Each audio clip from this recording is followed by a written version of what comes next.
ശബ്ദ വിജ്ഞാനിൽ 21ാമത്തെ question page 51 നാലാമത്തെ പേപ്പറിലുള്ള, അതായത് ഭാഷികയ്ക്ക് പ്രാരംഭിക സിദ്ധാന്തം എന്നുള്ളതിൽ തുടർച്ചയാണ് നമ്മളിപ്പം പഠിക്കുന്നത്. 51ാമത്തെ പേജ്.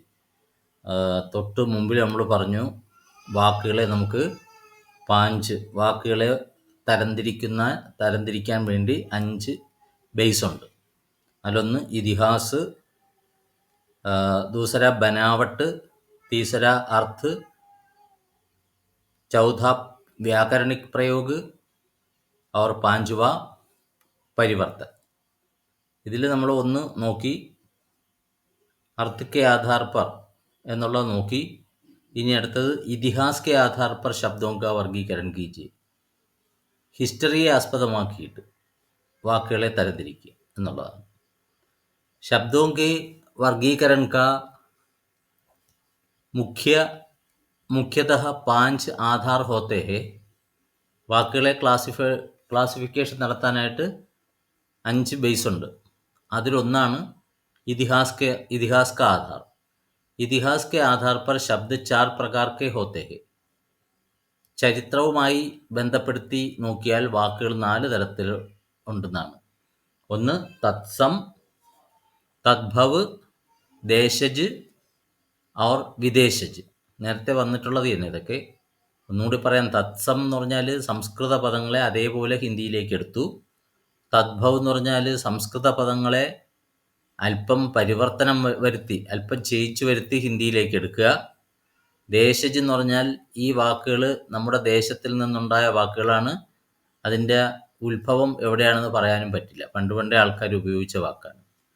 വിദേശജ് എന്ന് പറഞ്ഞാൽ വിദേശത്തു നിന്നുള്ള, അതായത് ഇംഗ്ലീഷ്, ഡച്ച്, ഫ്രഞ്ച്, ഇങ്ങനെയുള്ള മറ്റു ഭാഷകൾ, ചൈനീസ് ഭാഷ, അംഗ്രേസി ഭാഷ, ഇതിൽ നിന്നൊക്കെ നമുക്ക് ഒരുപാട് വാക്കുകൾ എടുക്കാൻ പറ്റും. इस वर्गीकरण में संस्कृत भाषा के शब्दों को आधार बनाकर तत्सम और तद्भव की कल्पना की गई है. ഇത്തരത്തിലുള്ള ക്ലാസിഫിക്കേഷനിൽ സംസ്കൃത ഭാഷയിലുള്ള വാക്കുകളെ ആസ്പദമാക്കിയിട്ട് തത്സം, തദ്ഭവ് ഈ 2 വാക്കുകൾ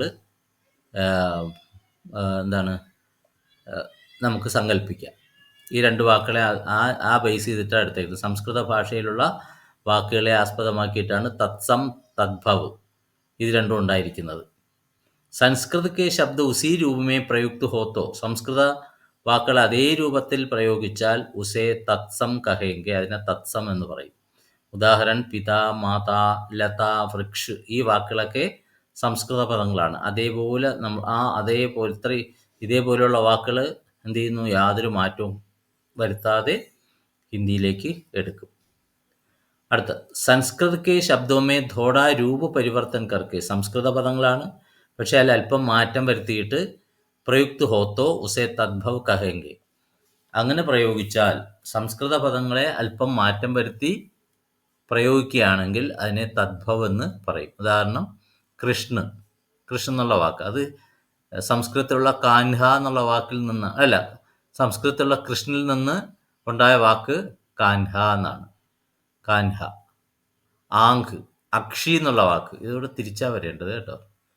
കാൻഹ എന്നുള്ള വാക്ക് ആദ്യം പറയണം, ഇപ്പുറത്ത് കൃഷ്ണസേ എന്ന് പറയണം കേട്ടോ. അങ്ങനെയാണ്, ചെറിയ വ്യത്യാസമുണ്ട്. കൃഷ്ണൻ എന്നുള്ളത് ഇപ്പുറത്ത് അവിടെ വരിക കേട്ടോ. സംസ്കൃതത്തിലുള്ള കൃഷ്ണ എന്നുള്ള വാക്കിൽ നിന്ന് കാൻഹ എന്നുള്ള വാക്കുണ്ടായി.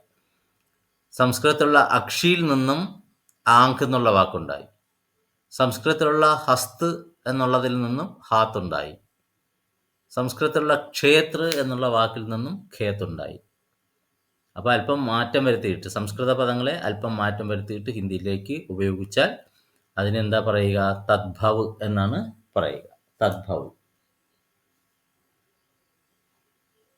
അടുത്തത് ഭാഷാ विशेष के क्षेत्र में उत्पन्न भाषा विशेष के अपने स्वतंत्र शब्दों को देशज शब्द कहेंगे.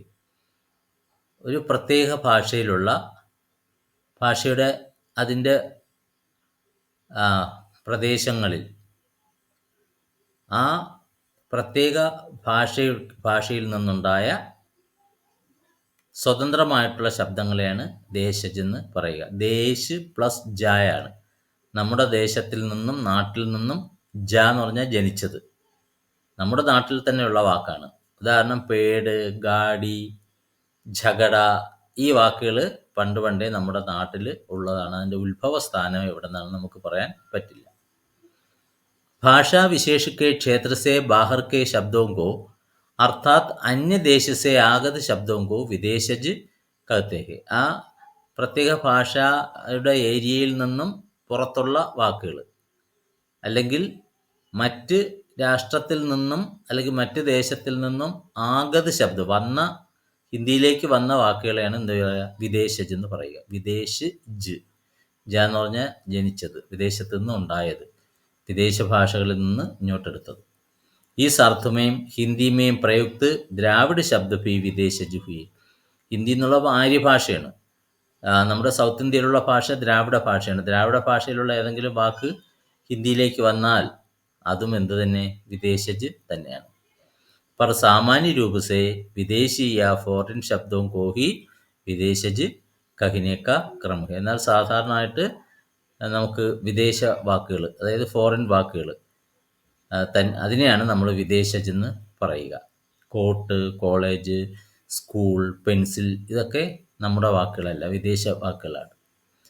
प्रसिद्ध भाषा वैज्ञानिक डॉक्टर भोलानाथ तिवारी ने ऊपर के वर्गीकरण को वैज्ञानिक ढंग से परंपरागत, तत्सम तद्भव, गृहीत, तत्सम तद्भव और निर्मित, देशज, द्विज आदि 3 वर्ग प्रस्तुत किए हैं. അപ്പോൾ ഇദ്ദേഹം ഇങ്ങനെ 3 ആയിട്ട് തരംതിരിച്ചിരിക്കുകയാണ്.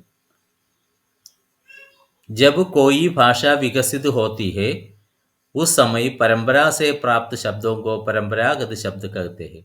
ഒരു ഭാഷ വികസിച്ച് വരുന്ന സമയത്ത്, ഒരു ഭാഷ ഡെവലപ്പ് ചെയ്ത് വരുന്ന സമയത്ത് പരമ്പരാഗതമായിട്ട് കിട്ടിയ വാക്കുകളെയാണ് പരമ്പരാഗത ശബ്ദം എന്ന് പറയുക. ട്രഡീഷണലായിട്ട് നമുക്ക് കുറേ വാക്കുകൾ കിട്ടും, ആ ഭാഷയിൽ കിട്ടും, അതിനാണ് എന്ത് പറയുക, പരമ്പരാഗത ശബ്ദം എന്ന് പറയുക.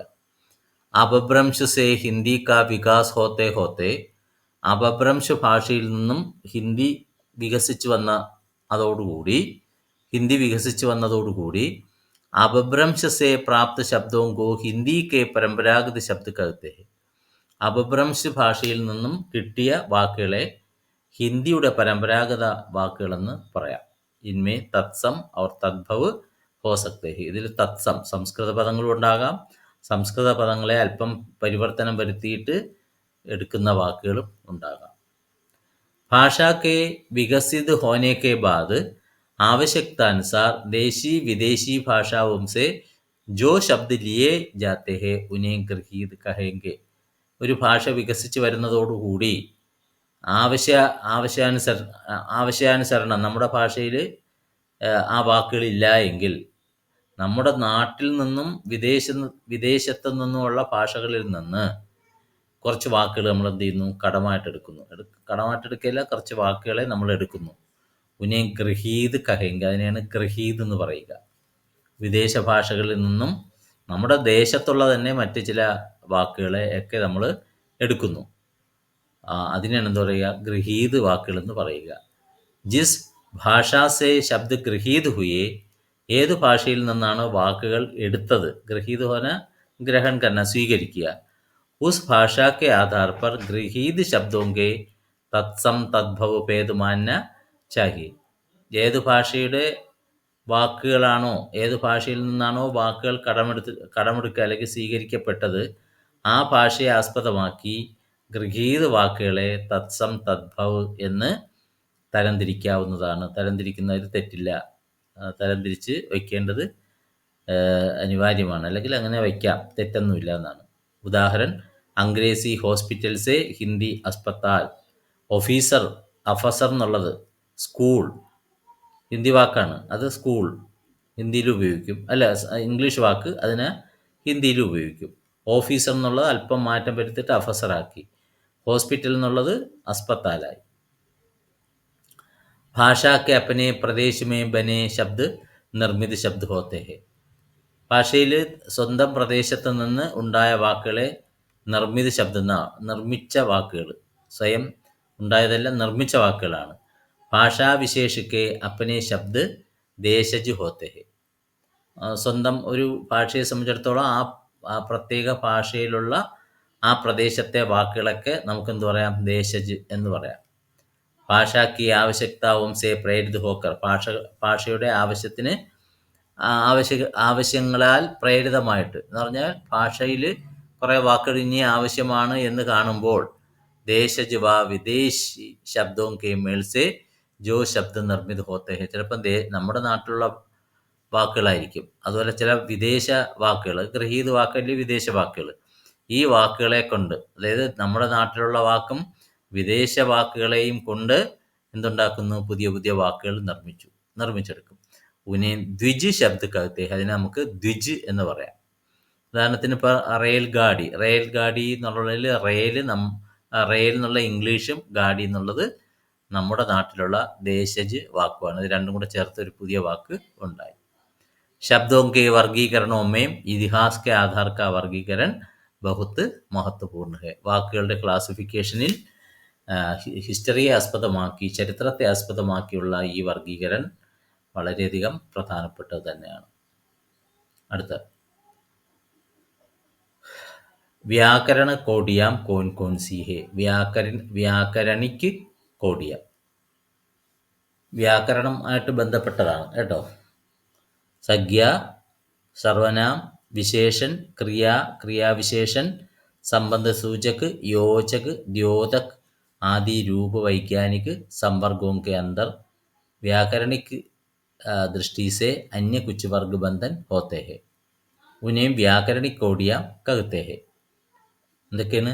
Noun, pronoun, adjective, verb, adverb, preposition അല്ല, ഇതിനെന്താ പറയുക, കൺജക്ഷൻ അല്ല, പ്രിപ്പോസിഷൻ, കൺജക്ഷൻ ആൻഡ് ഇൻട്രോജക്ഷൻ എന്ന് പറയും.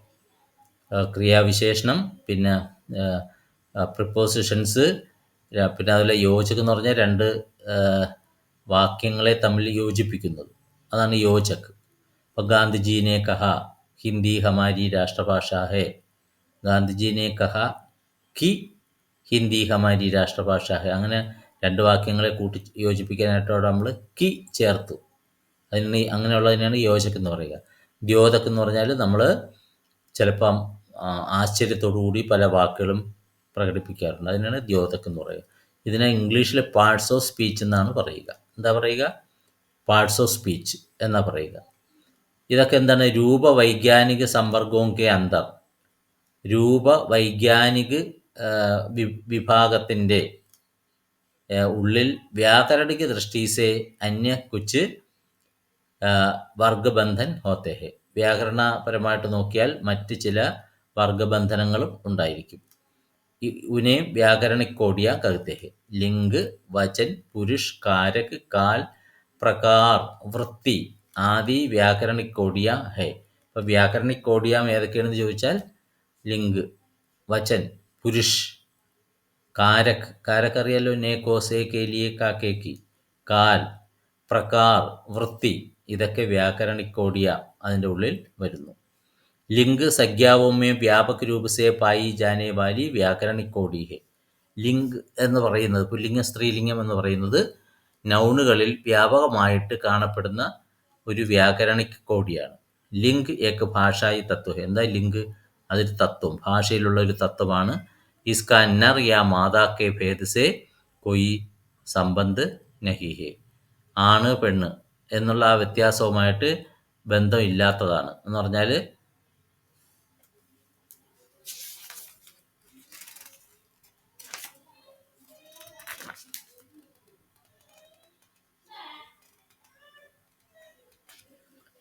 അത് ലിംഗ് എന്ന് പറയുമ്പോൾ ഒന്നുകിൽ ആണ് അല്ലെങ്കിൽ പെണ്ണ് എന്നുള്ളതാണ്.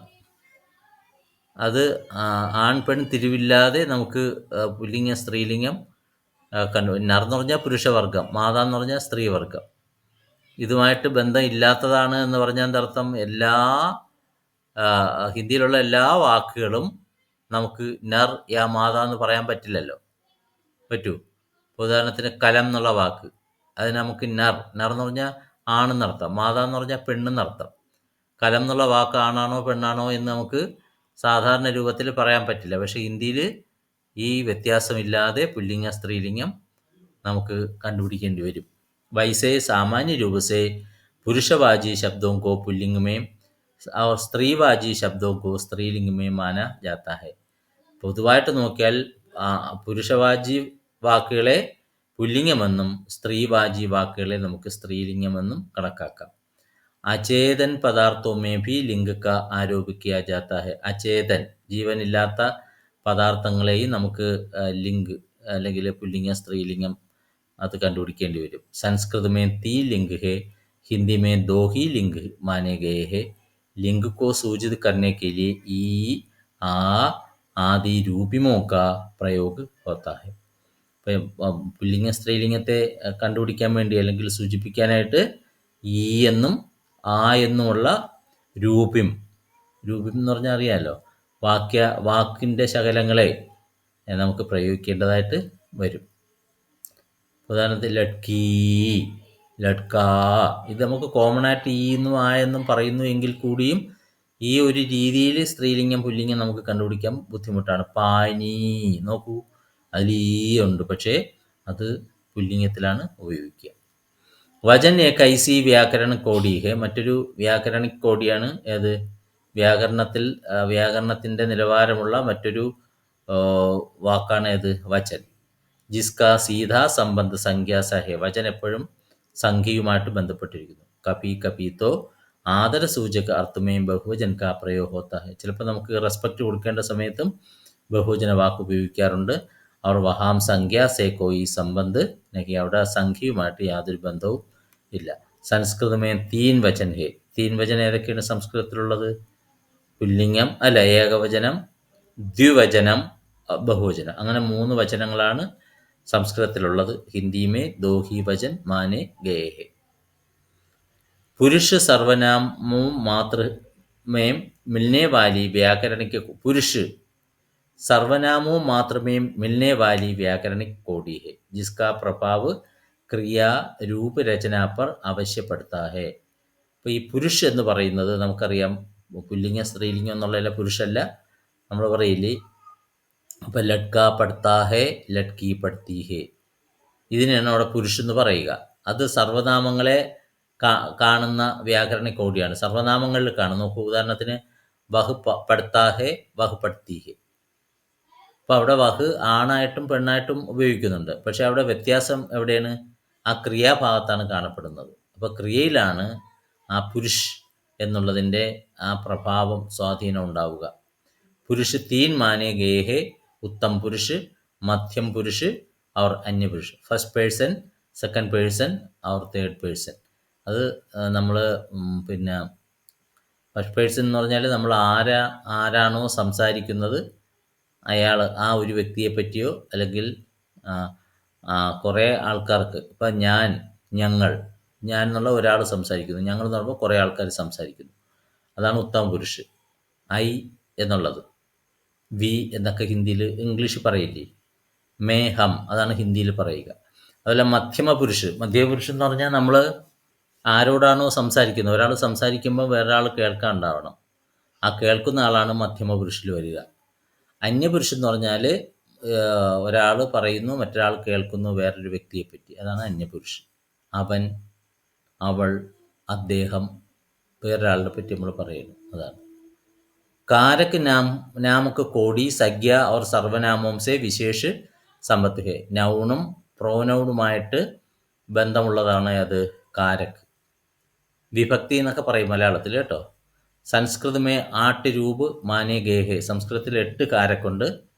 ഉസ്കെ അനുകരൺ മേ ഹിന്ദി മേ, അതിനെ അനുകരിച്ചുകൊണ്ട് ഹിന്ദിയിൽ കർത്താകാരക്ക്, കർത്താകാരക്ക്, കർമ്മകാരക്ക്, കരൺകാരക്ക്, സമ്പ്രദാൻകാരക്ക്, അപാദാൻകാരക്ക്, സംബന്ധകാരക്ക്, അധികരൺകാരക്ക് और സംബോധൻകാരക്ക് മാന്യ की प्रथा चलती रही है. ഇതൊക്കെ ചെറിയ ക്ലാസ്സിൽ നിങ്ങൾ പഠിച്ചിട്ടുണ്ടാവാം. കർത്താകാരക്കിൻ്റെ പ്രത്യേകം നെ, കർമ്മകാരകിൻ്റെത് കോ, കരൺകാരക് സേ പ്രത്യയം, സമ്പ്രദാൻകാരക് കെ ലിയെ പ്രത്യയം, അപാദാൻ കാരക് സേ പ്രത്യയം, സംബന്ധ കാരക് കാക്കെ की, അധികരൺ കാരക് മേം पर, അവർ സംബോധൻകാരക്ക് ഒരാളെ സംബോധന ചെയ്യാൻ വേണ്ടി നമ്മൾ ഉപയോഗിക്കുന്ന അരേ, ഹേ എന്നൊക്കെ പറയുന്ന വാക്കാണ്. അങ്ങനെ 8 കാരക്ക് ഹിന്ദിയിൽ ഉണ്ട്, 8 വിഭക്തികൾ ഹിന്ദിയിലുണ്ട്. അത് സംസ്കൃതത്തെ അനുകരിച്ചിട്ടാണ്. കാൽ ക്രിയാവോ മാത്രമേ പായി ജാനെ വാലി വ്യാകരണിക്ക് കോടി. കാൽ നമുക്കറിയാം ടെൻസ്, അത് ക്രിയകളിൽ മാത്രം കാണപ്പെടുന്ന, ക്രിയാപദങ്ങൾ വരുമ്പോൾ കാണപ്പെടുന്ന ഒരു വ്യാകരണിക് കോഡിയാണ്. पर हिंदी में काल की अभिव्यक्ति में रूपायन कम होता है, कुछ विशिष्ट प्रकार के वाक्य गठन किए जाते हैं. പക്ഷേ ഹിന്ദിയിൽ കാൽ की अभिव्यक्ति में രൂപായൻ കം ഹോത്താ ഹെ, അത് രൂപപ്പെടുത്തിയെടുക്കുക ഹിന്ദിയിൽ വളരെ കുറവാണ്. ചില വിശിഷ്ടമായിട്ടുള്ള രീതിയിൽ വാക്യഘടന നടത്തുന്നു. കാൽ വരുമ്പോഴത്തേക്ക് പ്രത്യേക തരത്തിലാണ് വാക്യരചന ഉണ്ടാവുക. പ്രകാർ ആസ്പെക്ട് കാ ഭി സംബന്ധ് ക്രിയാസെ ഹെ, ക്രിയയുമായിട്ട് ബന്ധപ്പെട്ട ഒന്നാണ് പ്രകാർ. ക്രിയാദ്വാര സൂചിത കാര്യക്ക് പൂർണ്ണത അപൂർണത അഥവാ ബാരംബാരത ഇസസെ സ്പഷ്ട ഹോത്താ ഹെ. പ്രകാർ എന്ന് പറഞ്ഞാൽ അങ്ങനെയാണ്, ഒരു ക്രിയ, ഒരു പ്രവൃത്തി ചെയ്യാണ്, അതായത് ഒരാൾ ഒരു പ്രവൃത്തി ചെയ്യാണ്, ആ പ്രവൃത്തി പൂർണ്ണമായോ അതേ അപൂർണമാണോ, അല്ലെങ്കിൽ അത് വീണ്ടും വീണ്ടും ആ പ്രവൃത്തി ചെയ്തുകൊണ്ടിരിക്കുന്നുവോ, ഇതിനെ വ്യക്തമാക്കുന്നതാണ് ഈ പ്രകാർ എന്ന് പറയുക. അടുത്ത വൃത്തി അല്ലെങ്കിൽ അർത്ഥ്, മൂഡ്. ഭി ക്രിയാവോ മേ മിൽനെ വാലി വ്യാകരണി കോഡിയ. ക്രിയകളിൽ കാണപ്പെടുന്ന, ക്രിയയുമായിട്ട് ബന്ധമുള്ള വ്യാകരണ കോഡിയാണ് വൃത്തി എന്ന് പറയുന്നത്. ആജ്ഞ, സങ്കേത് ആദി വിശിഷ്ട അർത്ഥങ്ങൾക്കോ ഏക സൂചിത് കർത്തി ഹെ. നമ്മളൊരാളിന് ആജ്ഞ കൊടുക്കുന്നു അല്ലെങ്കിൽ മറ്റുള്ളവർക്ക് ഒരു നിർദ്ദേശം കൊടുക്കുന്നു, ഇതിനാണ് അത് ഉപയോഗിക്കുക. വൃത്തി അല്ലെങ്കിൽ അർത്ഥ് എന്നുള്ള, മൂഡ് എന്നുള്ള വാക്കിന് അർത്ഥം. അപ്പോൾ അവിടെ ഉദ്ദേശിക്കുന്നത് എന്താണെന്ന് പറഞ്ഞാൽ, നമ്മൾ വിധിരൂപം എന്ന് പറയില്ലേ, തൂ ജാ, തും ജാവോ, ആപ് ജായിയെ എന്ന് പറയില്ലേ വിധിരൂപം. നീ പോ, തും ജാവോ നിങ്ങൾ പോകൂ, ആപ് ജായിയെ താങ്കൾ പോയാലും. അത് ആജ്ഞ അല്ലെങ്കിൽ ഒരു നിർദ്ദേശം കൊടുക്കുകയാണ്. ആ അർത്ഥത്തിൽ ഉപയോഗിക്കുന്ന ഒന്നാണ് ഇത് വൃത്തി അല്ലെങ്കിൽ അർത്ഥമെന്ന് പറയുന്നത്, മൂഡ് എന്നുള്ളത്. ഇതിൽ ലിംഗ്, വചൻ ഒക്കെ നമുക്ക് ടിപ്പണി ചോദിക്കാം. അടുത്ത बनावट के आधार पर ശബ്ദോं का വർഗീകരൺ കീജിയെ. ബനാവട്ട്, വാക്കുകൾ എങ്ങനെ നിർമ്മിച്ചിരിക്കുന്നു എന്നുള്ളതാണ്. बनावट के आधार पर शब्दों के मुख्य रूप से 3 भेद माने गए हैं, रूढ़, यौगिक और योगरूढ़. നേരത്തെ വന്നിട്ടുള്ളതാണ്. भाषा में प्रयुक्त मूल शब्द जिनके खंड सार्थक नहीं होते രൂഢ ശബ്ദ. ഭാഷയിൽ നേരത്തെ പ്രയോഗിക്കുന്ന വാക്കുകൾ, അതിനെ നമുക്ക് ഖണ്ഡമാക്കിയാൽ, 2 കഷ്ണങ്ങളാക്കിയാൽ, വിഭജിച്ചാൽ, മുറിച്ചാൽ സാർത്ഥക നഹി ഹോത്ത, ആ വാക്കുകൾക്ക് അർത്ഥം ഉണ്ടാവില്ല. അതിനാണ് രൂഢ ശബ്ദം എന്ന് പറയുക. ഉദാഹരണം ഖോഡ. അപ്പോൾ നമുക്ക് ഖോ എന്നുള്ള വാക്കും ഡ എന്നുള്ള വാക്ക് രണ്ടായിട്ട് തരംതിരിക്കാം, പക്ഷേ രണ്ടിനും അർത്ഥമില്ല. കപ്പട, ഘർ, ഹാത്ത്, ഹാദ് രണ്ടായിട്ട് നമ്മൾക്ക് കട്ട് ചെയ്യാം, പക്ഷേ 2 വാക്കിനും എന്തുണ്ടാവില്ല, അർത്ഥം ഉണ്ടാവില്ല. അതാണ് സാർത്ഥക് നഹി ഹോത്തെ. रूढ़ शब्दों के साथ उपसर्ग, प्रत्यय या कोई अन्य शब्द जोड़ने से बनने वाला शब्द यौगिक शब्द है. ഈ നേരത്തെയുള്ള വാക്കുകളുണ്ടല്ലോ, ഇപ്പം ഘോട, കപ്പട, അങ്ങനെയുള്ള ഈ രൂഢ വാക്കുകളോടൊപ്പം ഉപസർഗ്, ആ വാക്കുകൾക്ക് മുന്നിലോ പ്രത്യയ്, ആ വാക്കുകൾക്ക് ശേഷമോ അല്ലെങ്കിൽ മറ്റേതെങ്കിലും വാക്കുകൾ ചേർത്താൽ ഉണ്ടാകുന്ന വാക്കുകൾക്കാണ് യൗഗിക ശബ്ദം എന്ന് പറയുക. യൗഗിക ശബ്ദവും കാ ഖണ്ഡ് കർണേ പർ സാർത്ഥക ശബ്ദ യാ ശബ്ദാംശം മിൽത്താ ഹെ. അപ്പോൾ രൂഢിനെ നമുക്ക് തരംതിരിച്ചാൽ, 2ആക്കിയാൽ നമുക്ക് അർത്ഥം കിട്ടില്ല. എന്നാൽ യൗഗിക ശബ്ദങ്ങളെ ഖണ്ഡമാക്കിയാൽ, 2ആക്കി കഴിഞ്ഞാൽ അതിൽ അർത്ഥമുള്ള വാക്കോ ശബ്ദാംശങ്ങളോ നമുക്ക് കിട്ടും. ഉദാഹരണം അൻപഡ്. അൻ എന്ന് പറഞ്ഞാൽ വിദ്യാഭ്യാസം, ഇല്ലാത്ത എന്നർത്ഥം. പട് എന്ന് പറഞ്ഞാൽ വിദ്യാഭ്യാസം. തരംതിരിച്ചാൽ നമുക്ക് 2 അർത്ഥം കിട്ടും. വിശേഷത, വിദ്യാലയ്, വിദ്യ പ്ലസ് ആലയ്, തരംതിരിച്ചാൽ 2 വാക്കിനും അർത്ഥം കിട്ടും.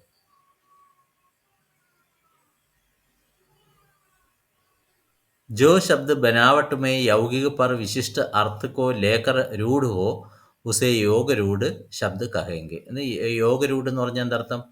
നേരത്തെ പറഞ്ഞ, മുകളിൽ പറഞ്ഞ യൗഗിക തന്നെ, പക്ഷെ ആ യൗഗികിന് ഒരു പ്രത്യേക അർത്ഥം അതിന് പണ്ട് പണ്ടേ നിലനിൽക്കുന്നു. അതിനാണ് യോഗ റൂട്ട് എന്ന് പറയുക.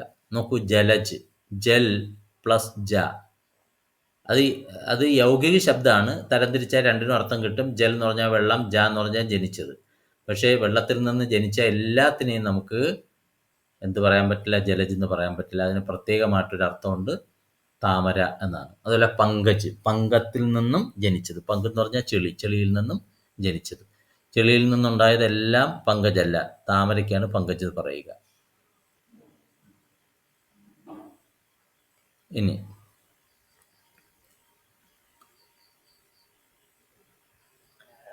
बनावट के अनुसार शब्दों के कुछ अन्य भेद भी हो सकते हैं.